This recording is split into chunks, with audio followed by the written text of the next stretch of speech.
ಅದಕ್ಕೆ ಹಾ ಯಾರು ಬರ್ತಿದ್ದಾರೆ? ಅದನ್ನ ಕಟ್ಕೊಂಡು ನೀನೇನ್ ಮಾಡ್ತೀಯಾ? ಹೇಳ್ದಷ್ಟು ಮಾಡೋದು. ನೋಡು, ಇವ್ರು ಯಾರು ಅಂತ ಪರಿಚಯ ಮಾಡ್ಕೊಡ್ಲಿಲ್ಲ. ಪರಿಚಯ ಮಾಡೋಷ್ಟು ದೊಡ್ಡ ವ್ಯಕ್ತಿ ಏನಲ್ಲ ಇವರು. ಈಗ ಗೊತ್ತಾಯ್ತಾ ನಾನ್ ಯಾಕೆ ಅವ್ರನ್ನ ಮದ್ವೆ ಆಗಿಲ್ಲ ಅಂತ? ಇದಕ್ಕೆ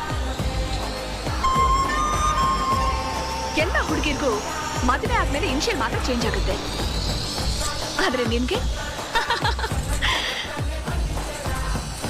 ಹಣೆ ಬರಹನೇ ಚೇಂಜ್ ಆಗೋಯ್ತಲ್ಲ.